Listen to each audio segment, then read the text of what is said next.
Have you ever wondered why all gacha games suck at writing their main story? Everyone who recommend a gacha game will say this to you. The story gets better in later chapters. But why? I've seen this with Honkai Impact, Genshin Impact, Arknights, and now Wuthering Waves. The early hours are always either boring or just filled with word salad jargons. Everyone knows that the first impression matters. You would think that the first several hours of the game should be polished to perfection so that the players will have all the incentive to stick around, especially since modern gacha games pride their story as their selling point to keep the players playing and the whales wailing. So what is happening here? Part 1. Writing is hard. And writing an intro is even harder. Ask any novel editor and they will tell you that they rejected a lot of good stories just by reading the first few paragraphs.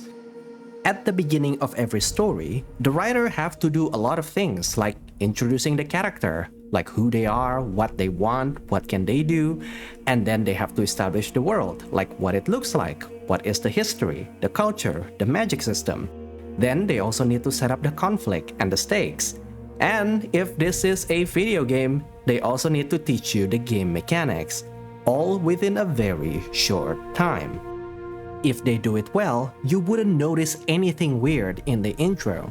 But if they fail, you will immediately know something is not right. It's almost impossible for any writer to get it right the first time. They need time to rewrite and polish their intro so that they get it just right. However, in game development, time is not an infinite resource. The time you spend is a payroll that is paid to your staff.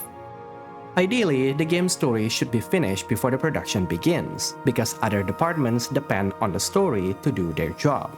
For example, the art department needs to know the characters and the environment that will appear in the story to make those assets.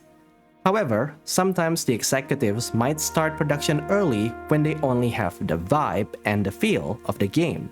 Maybe because they don't think the story matters much to the success of the game, and therefore it doesn't need too much polish. And that is an issue. I believe what happened to Wuthering Waves is the worst case that could happen when the executives underestimated the resources needed to make a good story. I don't have a direct proof for this, but if you compare the level of polish done to the combat and the story, I think you can start to see why the story sucks. Another reason could be a problem with the writer's level of experience. An experienced writer could polish a good script faster than a newbie. But it's not just any experienced writer. Writing stories for a video game is entirely different than writing a novel. The genre of the game also matters. Writing for a live service game is totally different from writing for a single-player game. And even then, a game writer could have years of experience in writing stories for a live service game, but they may not have the experience in writing the beginning of a new series, because they never needed to introduce the world at the start.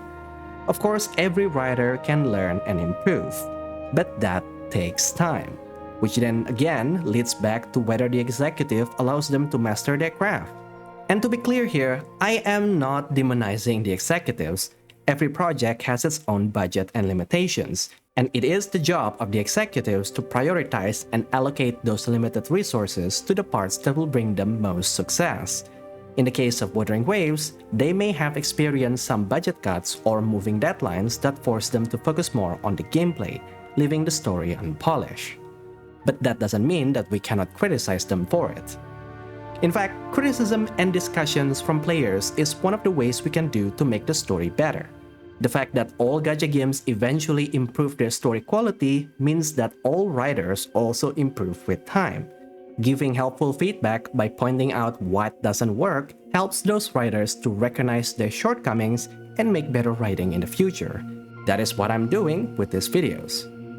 Once again, I have to remind you that Kuro Games is actively listening to feedback, so there is a good chance that they will read yours. So yeah, let me know what you guys think about this nuanced discussion video. Do you have any other theories on why Wuthering Waves story sucks? Are there any other gacha games that get better with time? As always, I'm looking forward to reading and replying to your comments down below.